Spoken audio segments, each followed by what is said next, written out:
Hello! Aujourd'hui on se retrouve enfin pour le bilan culturel du mois de décembre qui a été un mois assez riche au niveau visionnage, tout ça. J'ai vu pas mal de choses, lu pas mal de choses, donc prends-toi un truc à boire, pose-toi confortablement parce que ce bilan culturel risque de durer un petit moment. En fond, c'est possible que tu entendes un petit peu la tempête et la pluie. Mais écoute, ça participera à l'ambiance chill de cette vidéo. Je vais commencer par les livres parce que c'est ce qu'il y a de plus court.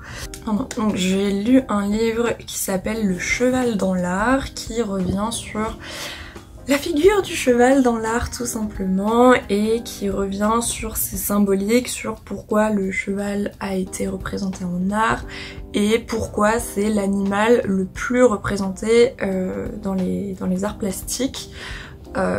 Donc c'était hyper intéressant. Pourquoi je m'y suis intéressée, c'est... De toute façon, généralement les livres que je vais te présenter là, c'est tout par rapport à mon mémoire.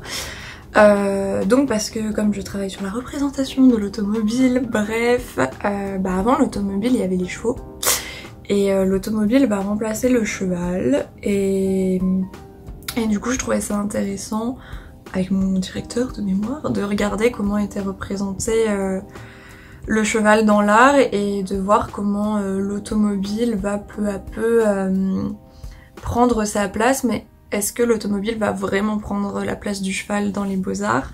Ça, c'est pas si certain, donc du coup voilà, c'était un peu pour nourrir cette réflexion que j'ai lu ce livre, qui est magnifique. Il est plus édité et il coûte très très cher parce qu'il y a beaucoup d'images et qu'il est très beau. Si c'est des sujets qui t'intéressent et que tu as envie de voir des œuvres avec des chevaux en très belle qualité, tu peux toujours aller le lire en bibliothèque si tu peux y accéder. Et puis quand tout réouvrira quoi, mais c'est un livre qui coûte extrêmement cher, donc si t'as 189 € à perdre comme ça, tu peux, hein, mais c'est un très beau livre. Les articles sont, je trouve, sont accessibles même si tu t'y connais pas nécessairement en art. Donc c'était vraiment un bon livre qui m'a fait en plus avancer un peu sur mes recherches. J'ai lu les mythologies de Barthes, mais j'ai lu en fait que le chapitre sur la nouvelle Citroën parce que ce que je dois encore... En vrai je m'intéresse plus à la représentation de l'automobile avant la Première Guerre mondiale, mais ça m'intéressait quand même de voir la création des mythologies sur l'automobile. Des mythologies au sens général du terme, pas au sens le titre de ce livre. Et donc du coup je me suis dit ça pourrait être marrant, voilà, de lire un petit peu ce petit chapitre sur la nouvelle Citroën qui s'appelle la DS, un D avec un S mais qui évidemment phonétiquement te rappelle une déesse comme une déesse gréco-romaine. Donc voilà, je trouvais ça un peu intéressant de lire ça. Et puis en soi les mythologies, je trouve que ça va, c'est lisible, c'est compréhensible. Donc écoute, si tu les as jamais lus, ça peut être intéressant. C'est un peu voilà pour essayer de critiquer le début de la consommation de masse, etc. Donc ma foi, c'est très simple à lire et puis il est pas très long, donc moi je te le conseillerais. Donc voilà. Ensuite, Noël est passé et je t'insérerai des plans, surtout que j'ai pas très envie de le manipuler là tout de suite maintenant. Mais j'ai reçu le numéro 103 du 21 décembre 1907 d'Omnia. Donc comme si je recevais mon journal du dimanche, sauf que Omnia ça apparaissait le samedi, bref. Et du coup très contente de l'avoir, surtout que dans cet exemplaire là il y a une petite illustration de Keruchet dans le journal, et ça me permet surtout de voir comment était formé le journal en individualité et pas les compilations par semestre. Donc concrètement ce que pouvait recevoir quelqu'un en 1907 qui était abonné à cette revue ou qui achetait cette revue. Donc c'est très intéressant pour moi et même pour voir la disposition des pages, comment c'était fait. Après j'aimerais bien quand même en consulter d'autres pour voir si c'était toujours comme ça ou si il y a eu des évolutions, etc. Mais en tout cas c'est très intéressant d'avoir tout ça. Et normalement je t'ai inséré des petits plans, mais très contente de l'avoir, et puis même je peux le toucher tout simplement, et ça c'est quand même pas mal utile quand tu étudies les illustrations, etc. Donc voilà. Ensuite, j'ai reçu l'incroyable histoire de l'automobile de Jill Chapman et avec les illustrations d'US Now. Alors c'est à la base un livre jeunesse, mais je le trouve très joli. Pareil, c'était grâce à Noël.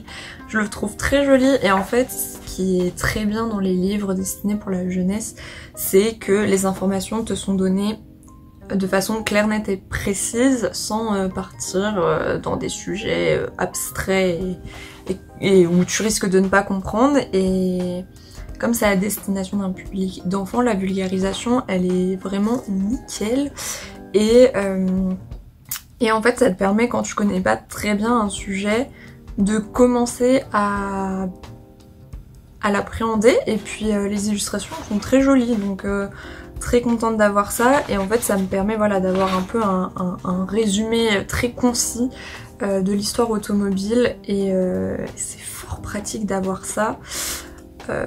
Donc voilà. Donc écoute, si t'as des petits frères, des petites sœurs qui sont intéressés par l'histoire de l'automobile, pourquoi pas. Après, en vrai, j'aime beaucoup en fait les illustrations qu'il y a dedans, elles sont très très jolies, et puis ouais, voilà, ça permet une compréhension quand même assez rapide, et c'est quand même pas mal du tout. Ensuite on va attaquer un plus gros livre qui est un catalogue d'expo sur histoire et art postal. Alors je travaille sur l'automobile, maintenant elle travaille sur la poste. En fait c'est toujours dans la même veine du cheval vers l'automobile, c'est que bah forcément les services postaux, leur transport ont changé, et c'était aussi que je voulais un petit peu étudier comment dire, la représentation de l'automobile. Bah parfois ça découle aussi des fonctions qu'elle va avoir, que ça soit pour le tourisme ou utilitaire. Ici c'est utilitaire, donc très intéressant. Et puis tout simplement ce livre est magnifique, et je trouve ça intéressant aussi d'en apprendre plus sur l'histoire de la poste, parce que pourquoi pas. Et du coup en fait ça va pas aborder que l'automobile, ça va aborder les avions, les trains, etc., etc., les messagers, les voyageurs, tout ça, et du coup c'est hyper intéressant. Et puis la figure du postier, etc., etc. Et il y a vraiment plein d'articles. Enfin c'est vraiment un gros livre en fait. Attends. Hop, voilà. Je te mettrai encore une fois des extraits parce que sinon c'est un petit peu abstrait ce que je raconte. Donc ça c'est tout pour les livres. Attends, parce que lui il est vraiment gros. Voilà.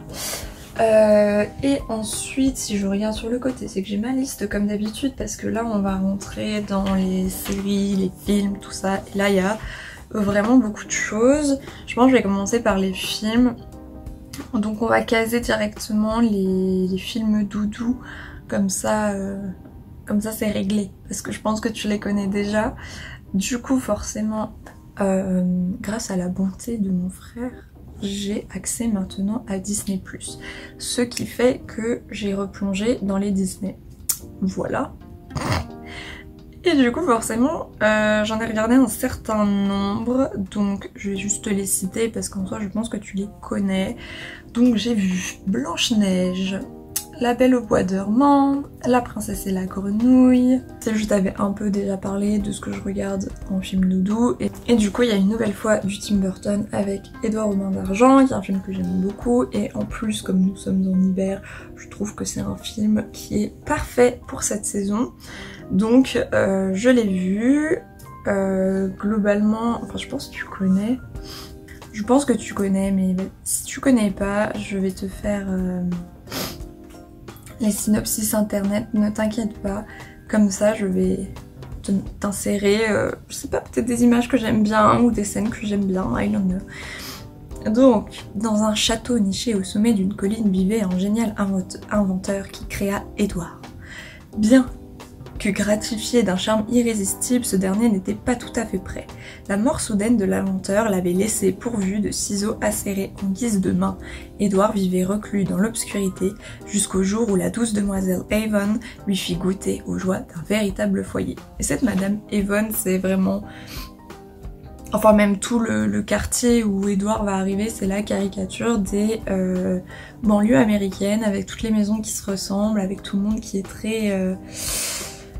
très, comment dire, très niais et très hypocrite entre guillemets, qui cherche à toujours savoir ce qui se passe chez le voisin, etc. etc. Donc voilà, il y a quand même aussi un petit peu un petit pic sur vraiment le cliché des banlieues américaines. Enfin, des banlieues américaines, des banlieues quand même... je dirais classe moyenne, classe supérieure américaine. Mais en tout cas, c'est un très bon film que j'aime beaucoup. Et voilà.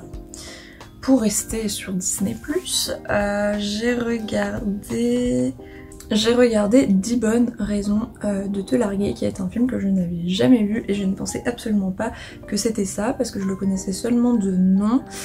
Et en plus, dans un des rôles principaux, il y a Heath Ledger. Et moi, Heath Ledger, la première fois que je l'ai vu, c'est en Joker, tu vois. Donc comment te dire que... Je sais qu'il a fait d'autres choses dans sa vie, mais comment te dire que de le retrouver dans une comédie romantique, quand dans ma tête, Heath Ledger, c'est le Joker, il y a eu un petit décalage, mais ça s'est bien passé. Mais du coup ça raconte, ça se passe dans un lycée aux États-Unis et on va suivre deux sœurs, mais plus particulièrement quand même Kat, qui est l'aînée, et sa petite sœur Bianca n'a pas le droit de sortir avec un garçon avant sa grande sœur Kat. Et le prétendant de Bianca a donc une idée, payer un garçon pour qu'il séduise Kat, et donc qu'elle puisse sortir avec le garçon qu'elle veut. Bref, du coup, bah ça va raconter ça quoi. Enfin, c'est une comédie romantique simple, claire, nette et précise. Hein. En vrai, j'ai passé un bon moment, ça va. C'était cute. Une bonne comédie, une bonne détente, un bon divertissement. Je pense c'est les mots qui pourraient résumer ce film. Et voilà, hein, globalement c'est un peu tout. Ouais, je vais continuer sur Disney+.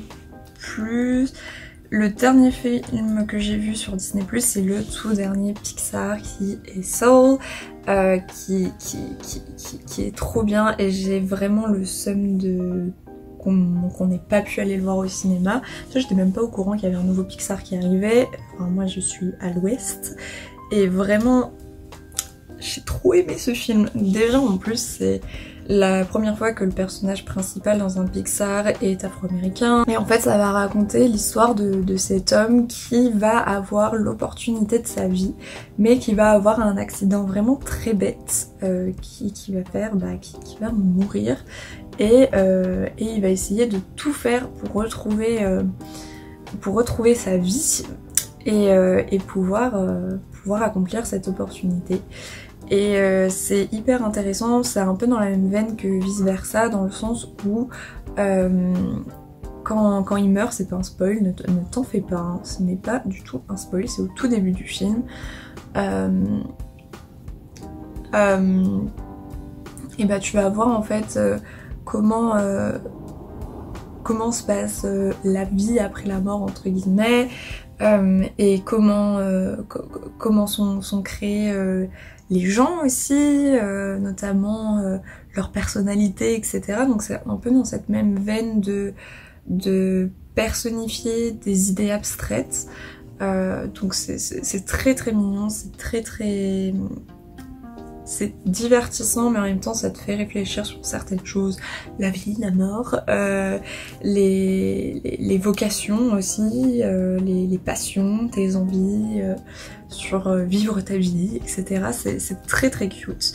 Et notamment en fait le personnage principal va rencontrer numéro 22 qui est une âme, je ne sais plus comment ils les appellent dans les films, c'est une honte, mais une petite âme qui elle doit vivre bientôt sa vie sur Terre, qui ne comprend pas l'intérêt d'aller vivre sa vie sur Terre. Voilà, donc d'un côté on a un personnage qui veut tout faire pour retourner sur Terre et pouvoir accomplir son opportunité, l'opportunité de sa vie en fait même, et de l'autre côté on a une petite âme qui ne comprend pas bien l'intérêt d'aller vivre sur Terre et pour elle c'est un petit peu surfait. Voilà, donc c'est vraiment hyper intéressant, j'ai beaucoup aimé les animations, la fin est très très cute, c'est... Oh, franchement c'est un film qui fait du bien aussi et j'ai vraiment beaucoup aimé, je pense que c'est mon petit coup de cœur du mois, donc je te recommande fortement. Pour finir avec Disney+, j'ai vu une série, mais les 2 saisons de cette série, donc j'ai vu Mandalorian. Mon frère à la base m'avait tanné pour que je regarde cette série, j'ai mis un peu de temps à la regarder, mais c'est bon, c'est fait. Comment dire, j'adore cette série, il faut dire quand même que Star Wars, ça fait vraiment un moment que je les ai vus et que j'ai oublié beaucoup de choses, je sais, honte à moi, mais je n'ai qu'une chose à dire. Bébé Yoda. Genre, ils sont malins ceux qui ont réalisé parce qu'ils savaient très bien que Bébé Yoda là ça allait être un phénomène, ce petit être. Bébé Yoda, mais... Comment on peut concentrer autant de mignonneté, autant de cuteness dans un seul petit être. Je suis insupportable quand je regarde Mandalorian parce que dès qu'il y a Bébé Yoda, genre tu vois, genre c'est comme quand tu vois un petit chaton, tu vois, c'est pareil. Donc... Mais sinon, à part ça, j'ai trouvé les 2 saisons qui sont très bien. La fin de la saison 2 m'a un peu déchiré le cœur, mais t'inquiète, ça va bien se passer. Non, et d'ailleurs, si tu ne connais pas trop l'univers Star Wars et tout, je pense pas que ça soit nécessairement problématique pour suivre cette série. Il y aura des références que tu vas pas forcément avoir, mais c'est pas problématique pour la suivre, donc ça c'est plutôt cool. Et donc en fait, à la base, ça raconte quoi? Tu vas suivre un Mandalorian. Attends, Mandalorian synopsis. En fait, je me base sur les synopsis parce que j'ai pas envie de 1 de spoiler et de 2 de faire un résumé trop abstrait. Voilà, donc après la chute de l'Empire et la fondation de la Nouvelle République, le métier de chasseur de primes ne paie plus. Le Mandalorian, surnommé Mando, connu pour être un des plus redoutables chasseurs de primes, accepte un contrat non officiel. Il s'agit pour lui, moyennant une prime élevée, de retrouver et de ramener à ses commanditaires un être vivant de 50 ans. En cours de mission, Mando découvre que malgré son âge, c'est un bébé ou même un enfant de la même espèce que Yoda. Yoda, tu dois connaître, je pense, parce qu'il est quand même iconique. Il découvre aussi que sa cible maîtrise déjà la force. Après avoir rempli son contrat auprès d'un vieil homme portant un insigne de l'Empire entouré de nombreux Stormtroopers et touché la prime, le Mandalorian se ravise et revient sauver l'enfant. Il doit ensuite prendre la fuite avec lui, poursuivi par tout ce que la galaxie compte de chasseurs de primes lancés à leur trousse, ainsi que par une garnison d'impériaux émergeant des cendres de l'Empire. Donc comment te dire que Mando il est un petit peu dans la merde et que même s'il a voulu sauver l'enfant, comme ils disent, et bah va falloir assumer. Donc c'est vraiment bien fait, je trouve. Au niveau des effets spéciaux aussi, c'est pas dégueu. Il y a juste quelques petits soucis au niveau des tirs. Genre parfois ils savent vraiment pas viser et c'est un petit peu étrange. Il y a des facilités scénaristiques, il y a quelques petits trucs où tu te dis bon, c'est abusé un petit peu quand même, mais bon, ça passe et ça reste quand même une bonne série. Attends, il y a la tempête qui passe là. Et j'ai beaucoup aimé les 2 saisons. Donc ça vraiment c'est une série que je te recommanderais de regarder. C'est vraiment top. Et vraiment Bébé Yoda mais... trop mimes. Bref. Je vais passer à Netflix. J'ai regardé Hill House, je l'ai fini en début de mois, donc c'est un petit peu abstrait. J'ai commencé la saison 2, je ne l'ai pas fini, donc ne me dis rien. Et je vais tout de suite te chercher, voilà. Donc l'histoire, c'est plusieurs frères et sœurs qui, enfants, ont grandi dans la demeure qui allait devenir la maison hantée la plus célèbre des États-Unis, sont contraints de se retrouver pour faire face à cette tragédie ensemble. Parce que en fait, dans cette maison, il y a eu un drame et les enfants et leur père n'habitent plus dans cette maison et ça va aussi suivre l'histoire de cette famille qui est totalement éclatée et qui doit gérer ce traumatisme d'enfance, traumatisme qui d'ailleurs manque de réponse pour des enfants devenus adultes qui ont encore beaucoup d'interrogations. Pour certains du moins, et il y a un de ces enfants qui a écrit un livre sur cette histoire comme si c'était un peu comme si ce qu'ils avaient vécu dans cette maison était lié à peut-être une maladie mentale ou ce genre de choses, alors que c'était quand même assez réel ce qui s'y passait. Je t'en dis pas plus parce que du coup à la fin tu découvriras le pourquoi du comment. Et je trouve que c'est une très bonne série d'horreur angoisse. Évidemment je ne te conseille pas si tu es une personne sensible, c'est pas... il me semble qu'il y avait des scènes un peu gore je crois, je ne sais plus trop. Mais en tout cas c'est une ambiance angoissante, donc si t'es sensible et que c'est pas du tout le genre de contenu que tu aimes regarder, peut-être évite. Mais c'est très intéressant de voir voilà, cette famille déchirée qui va devoir se retrouver parce qu'un autre événement tragique va avoir lieu, etc. etc. C'est très intéressant et puis jusqu'au bout tu essayes de comprendre toi aussi avec les personnages, sachant que t'as pas tous les éléments qui se sont donnés d'un coup, c'est vrai, ça se fait vraiment au fur et à mesure et du coup c'est vraiment très bien foutu et je te conseille aussi de regarder derrière les personnages et de regarder les décors puisque certaines choses changent ou bougent pendant la série. Donc ça j'ai beaucoup aimé. Et là j'attaque la 2e saison. Je peux déjà t'en dire quelques petits mots. J'aime un petit peu moins parce que je préférais l'ambiance qu'il y avait dans la première saison. Mais à voir, j'ai pas encore du tout fini donc à voir.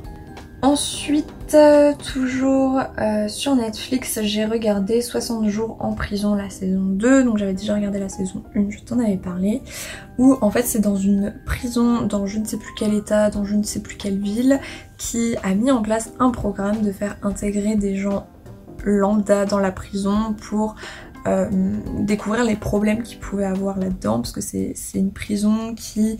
avant le directeur actuel a été une prison genre vraiment qui craignait beaucoup et qui aujourd'hui encore, enfin quand c'est tourné, quand cette série documentaire télé-réalité est tournée, a encore beaucoup de problèmes et du coup le directeur cherche un petit peu à savoir ce qu'il peut améliorer dans sa prison et ce qui s'y passe aussi tout simplement, notamment des trafics de drogue au sein même de la prison, violence, drogue, etc. etc. Donc voilà, ces gens lambda c'est quand même des gens, enfin c'est pas genre moi je pourrais pas faire ce programme par exemple. Déjà de base j'irai pas, mais je pourrais pas faire ce programme, c'est quand même des gens qui sont par exemple liés au milieu de la justice, liés au milieu de la police, des militaires, etc. Donc voilà, c'est quand même des profils quand même précis et du coup voilà. Et du coup c'est la 2e saison et au fait et aussi la fin de ce programme. J'ai trouvé ça quand même... moi j'aime bien regarder ce genre de choses. Après bon faut quand même être intéressé par ces sujets parce que enfin c'est pas léger, c'est pas tout rose quoi. Enfin t'es dans le milieu carcéral donc forcément ça va parler de certains sujets pas très fun. Et voilà, mais je trouvais ça intéressant aussi pour un peu comprendre le système carcéral aux États-Unis. Et voilà. Ensuite, toujours dans un sujet très peu fun, j'ai regardé le documentaire Héroïne sur Netflix toujours. À l'origine c'était pour un devoir en anglais où on pouvait avoir une note complémentaire en regardant un des documentaires proposés, et moi j'ai choisi celui-là qui parle de la crise des opiacés aux États-Unis, et notamment dans une ville qui est surnommée la capitale de l'overdose aux États-Unis, parce que dans cette ville il y a un fort taux d'overdose, enfin c'est là où il y a le plus grand nombre d'overdoses. On est dans une ville ouvrière où les blessures sont assez fréquentes, et du coup on prescrit à ces personnes des antidouleurs qui, une fois qu'ils n'ont plus de prescription, certains ont développé une addiction et vont chercher par tous les moyens à... Enfin c'est une des raisons, mais il n'y a pas que ça, hein, vont chercher à soulager leur douleur par d'autres moyens, notamment par l'héroïne.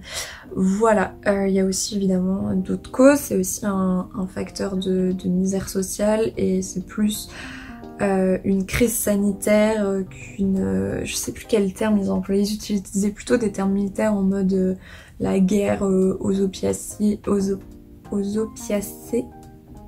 genre la guerre à l'héroïne ou ce genre de choses, alors que c'est plus un facteur de misère sociale et d'un problème sociétal plus que juste des gens qui se droguent. Et c'est plus des victimes que des coupables. Je sais pas si tu vois ce que je veux dire, mais en tout cas c'est très bien expliqué dans le documentaire. Et tu vas suivre 3 femmes, une qui est chef des pompiers et qui du coup tous les jours assiste à des overdoses, et tous les jours elle essaye de ramener ces gens à la vie et de les maintenir en vie tout simplement. On va suivre une juge responsable de la cour des drogues, je crois qu'il s'appelle ça comme ça, je sais pas comment le transposer, comment le traduire en français, mais qui du coup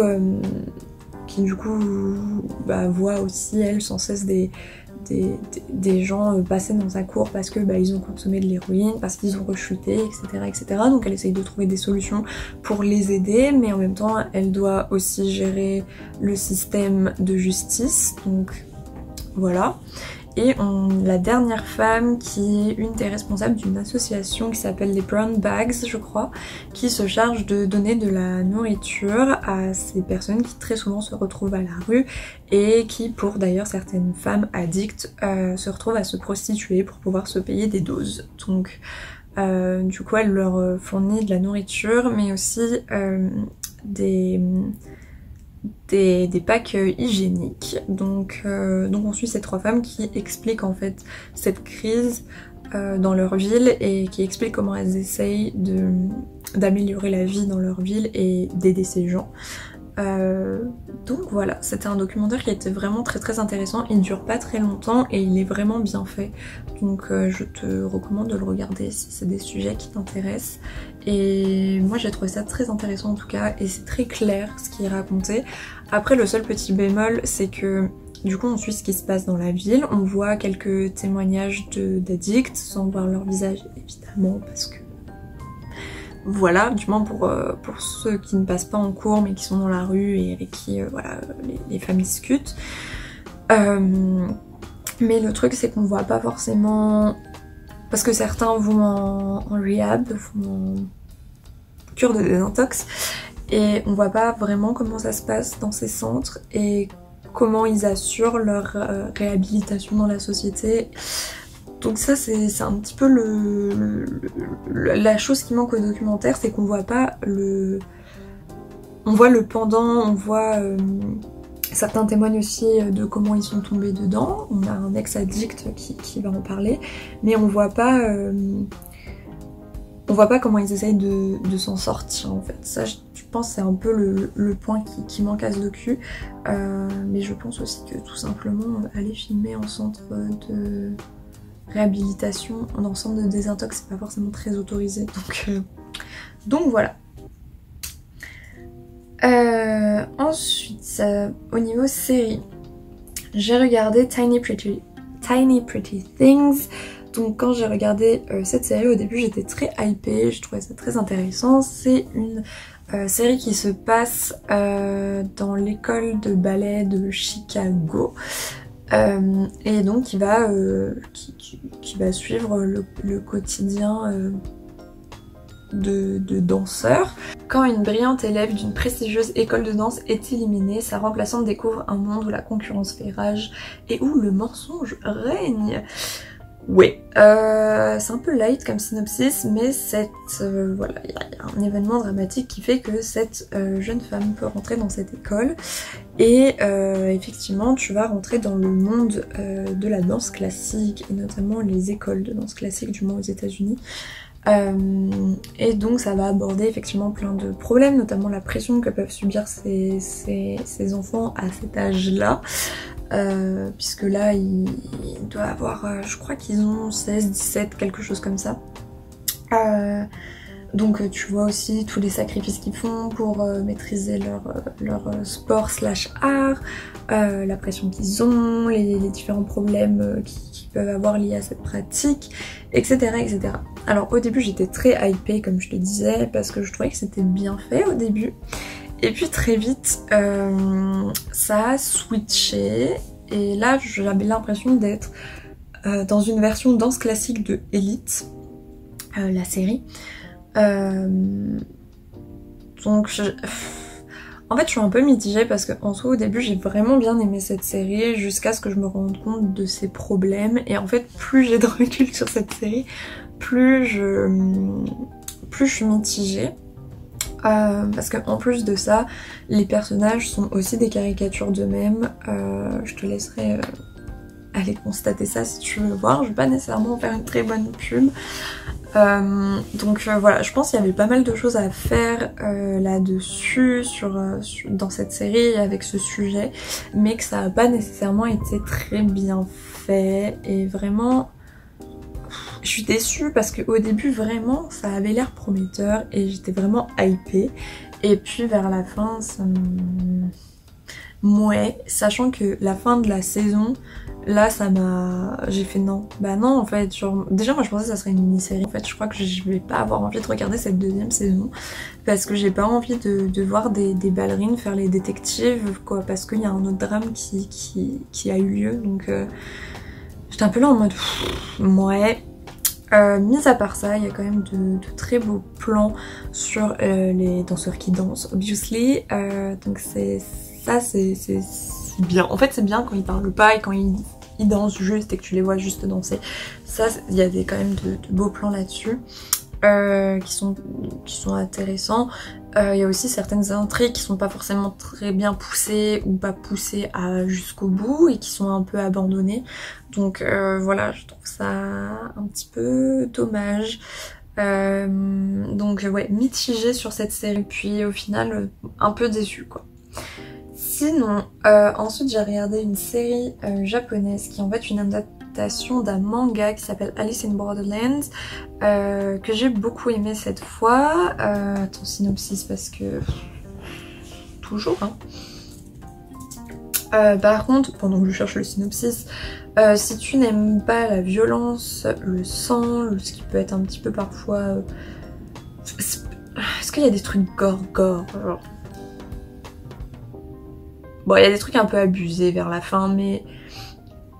Voilà, si t'aimes pas trop ça, c'est pas forcément fait pour toi. Mais du coup... Le résumé, c'est un jeune homme passionné de jeux vidéo se retrouve avec ses deux amis dans un Tokyo alternatif où ils doivent disputer de dangereuses parties pour survivre. Donc c'est un peu un manga survival game, c'est les types de mangas que j'aime beaucoup. Et donc l'adaptation en série forcément m'a beaucoup plu. Et j'ai trouvé ça très très intéressant. Évidemment tu vas avoir des réflexions sur la vie, la mort comme d'habitude. Il va avoir une saison 2 et moi en tout cas je l'ai trouvé très bien. Je pense en plus de ça que si tu n'es pas forcément habitué à la réalisation japonaise ou à des séries japonaises, je pense que ça peut être une bonne entrée là-dedans. Puisque en vrai moi j'ai trouvé ça vraiment bien. Après comme je t'ai dit il y a quelques petits trucs qui sont un petit peu abusé parfois, mais bon, c'est... Il y a quelques petits trucs qui sont un peu abusés parfois, mais je pense que c'est une bonne entrée en matière si tu veux un petit peu rentrer dans les séries japonaises ou du moins dans les adaptations comme ça. Moi je trouve qu'elle est très bien faite, je n'ai pas lu le manga, mais je trouve que c'est une bonne série et que vraiment ça se regarde très très bien. Donc moi je te conseillerais ça. Ensuite, pour sortir de Netflix, et promis, j'ai bientôt fini, j'ai regardé... Ah non mais... J'ai oublié de te parler sur Disney+, mais j'ai regardé On Point, parce que quand même Tiny Pretty Things m'a un peu rappelé le monde du ballet et de la danse classique, qui est un monde que j'ai côtoyé fut un temps, oh mon dieu, qui m'a rappelé un peu voilà, quand j'étais petite et que je suivais des cours de danse classique. Ça remonte à très longtemps, je suis jamais montée sur des pointes, j'étais trop jeune, donc voilà, j'ai découvert un autre sport après, donc voilà, ça m'a rappelé un peu ça m'a fait un peu rire. Et du coup j'ai regardé On Point sur Disney+, qui va suivre cette fois c'est un documentaire qui va suivre du coup les élèves de l'école de New York, qui est quand même une des plus grosses écoles de danse classique, qui eux ont la méthode Balasine, je crois qu'ils s'appellent Blanchine, Balasine. Oh, je suis désolée pour ceux qui s'y connaissent en classique, mais bref, le nom a dû apparaître, mais voilà. Qui n'est pas forcément par exemple la même méthode que vont avoir les étudiants les étudiants de l'école de Paris. Enfin bon bref, tout ça pour dire que c'était intéressant. En fait tu vas suivre le quotidien de danseurs de différents âges, de différents milieux aussi d'ailleurs, qui se préparent pour auditionner pour Casse-Noisette, qui est un peu le spectacle phare de Noël du Lincoln Center et de la compagnie. Et du coup c'est intéressant d'avoir un point de vue un peu plus documentaire là-dessus. Après évidemment c'est un documentaire qui va pas forcément montrer les mauvais côtés, tu vois, de cette école ou ce genre de choses. C'est quand même c'est quand même pour tirer l'école vers le haut et montrer aussi un petit peu sa qualité d'enseignement, etc. Mais tu vois quand même que à leur âge, parce qu'il y a vraiment des enfants très jeunes, qu'à leur âge ils ont déjà beaucoup de responsabilités et qui sont déjà amenés à faire des choix très difficiles et à sacrifier certaines choses pour leur sport et leur art. Donc c'est assez intéressant de suivre ça, ça se regarde bien. Et à la tempête. Et du coup tu vas suivre un petit peu le process de à quoi ça ressemble l'école, c'est quoi la méthode enseignée, jusqu'aux auditions pour Casse-Noisette, jusqu'à la représentation finale pour voir... Pour certains c'est leur première expérience sur scène, parce que ah oui, Casse-Noisette c'est un ballet qui demande beaucoup de danseurs enfants, et du coup c'est aussi un peu un rite de passage dans l'école d'avoir un peu les enfants de cette école qui auditionnent pour Casse-Noisette, qui participent à ça et qui participent à ce ballet en fait avec la compagnie, donc avec les professionnels de la compagnie de New York, donc très très intéressant. Et voilà, et en vrai c'était très cute à voir, c'est très intéressant et ça se regarde très bien. Voilà, donc ensuite, niveau Arte, j'ai regardé un documentaire sur Tom Cruise. Je suis pas particulièrement fan de Tom Cruise, juste je me suis dit allez pourquoi pas, on va voir. Et j'ai trouvé que c'était un très bon documentaire qui va revenir sur Tom Cruise en tant qu'acteur mais aussi en tant que personne, sur tout simplement sa carrière, sur comment il est devenu une star, tu vois, mais aussi ça va revenir, mais c'est pas un documentaire qui va faire son éloge, c'est aussi un documentaire qui va revenir sur ce qui a pu être problématique et ce qui parfois est encore, il me semble, problématique chez Tom Cruise, notamment son lien avec la scientologie ou ce genre de choses, donc ça revient pas mal là-dessus aussi. Et franchement, moi qui suis pas fan de Tom Cruise ou qui n'y accorde pas une importance énorme, C'est vraiment un bon documentaire qui moi en tout cas m'a énormément intéressée alors que je m'intéresse pas spécialement à Tom Cruise, donc moi je te le conseillerais si ça t'intéresse. Ensuite j'ai regardé Les Espionnes racontent, il y a une compilation sur Arte de tous ces mini-épisodes qui racontent l'histoire d'une espionne dans différents pays du monde. Et c'est très intéressant et en fait il me semble que c'est une petite série animée qui est adaptée du livre de la dame qui parle de la dame qui parle dans cette petite série d'animation, et c'est hyper intéressant de connaître les histoires de ces espionnes et de voir que bah voilà, les espionnes c'est pas... Déjà ça se concentre uniquement sur des femmes. Et ce qui est intéressant, c'est de voir que bah, c'est pas des 007 qui partent sur le terrain comme ça, et qu'il y a beaucoup, et qu'il y a en grosse partie en fait une collecte d'informations, que ça peut être, et que c'est pas forcément sur le terrain avec une petite musique en fond, en smoking quoi. Donc j'ai trouvé ça très intéressant à voir. Ensuite, j'écoute en ce moment le nouveau podcast de Seb Melia, qui est un humoriste à l'origine, et qui a sorti un nouveau podcast qui s'appelle le podcast dont vous êtes le héros, où en fait il va avoir une discussion avec une personne lambda qu'il a sélectionnée. Et du coup bah forcément comme à chaque épisode va avoir une nouvelle personne, bah ça va aborder différents sujets. Et je trouve ça toujours intéressant d'écouter les autres et d'écouter leur point de vue sur certains sujets, etc. Donc c'est très intéressant et puis c'est très divertissant à écouter. Donc je te recommanderais ça. Évidemment, comme j'ai regardé trop de choses ce mois-ci, j'ai totalement oublié de te parler de 2 films qui sont en ce moment sur Netflix. J'ai regardé Podane pour la je sais pas combienième fois de ma vie. C'est un film doudou pour moi que j'aime beaucoup, les costumes, les décors, enfin je trouve ça magnifique. Et j'aime tout simplement beaucoup ce film, hein, donc tout simplement ça raconte le conte de Podane, adapté par Jacques Demy. J'en avais déjà parlé l'année dernière, parce que ça doit être un film que je vois tous les ans, sûrement. Je le survends peut-être un peu, mais pour moi c'est un classique de classique, et je pense qu'il faut le voir au moins une fois dans sa vie. Et vraiment ce film, je suis plus du tout objective sur lui, je l'aime de tout mon cœur ce film. Et ensuite dans un tout autre registre et beaucoup moins niais, nous avons Grave, qui raconte l'arrivée d'une jeune fille pour sa première année en école de veto.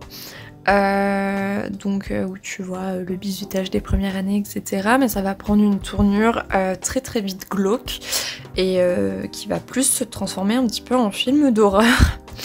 Vraiment, c'est très cru. Donc si tu es très sensible à la vue du sang, au cannibalisme d'ailleurs, et à ce genre de choses, je ne te le conseille pas. C'est un film qui est très très perturbant. Et qui finalement ne parle pas tant que ça de l'école de vétérinaire, donc j'ai quand même bien aimé, même s'il est quand même très perché et très dérangeant, mais c'est vraiment pas du tout un film pour tout le monde, donc puisque il est vraiment très très cru. Mais j'ai quand même apprécié ce film et je te laisse avec la suite de la vidéo. Et il me semble que c'est la fin de ce bilan culturel. Peut-être au niveau de la bibliographie, évidemment j'ai dû lire des choses pour faire le calendrier de l'Avent. Donc si j'ai la foi, j'essaierai de retrouver tous les livres que j'ai pu consulter, mais je me connais et je vais pas nécessairement avoir la foi. Mais sache que j'ai lu des choses en rapport avec toutes les œuvres qu'il y avait dans le calendrier de l'Avent. J'ai dû aussi me replonger dans mon propre mémoire pour la dernière vidéo, mais globalement je pense que c'est tout et que c'est déjà un bilan culturel qui est suffisamment fourni. Donc je pense que je vais te laisser tranquille, hein. Et je sais pas trop quand on va se retrouver parce que je vais quand même pas mal me plonger dans mon mémoire pour rattraper pas mal de retard et m'avancer au mieux, et en fait bah m'avancer de ouf. Et par exemple accessoirement trouver une problématique et construire un plan, ça peut être pas mal. Donc là je vais être pas mal occupée ces prochains mois, donc je ne sais pas quand je vais revenir. Il y aura sûrement un master vlog qui va popper le mois prochain, mais voilà, ça va être très irrégulier parce que je vais être très occupée. Mais en tout cas on se retrouve dans une prochaine vidéo. Salut!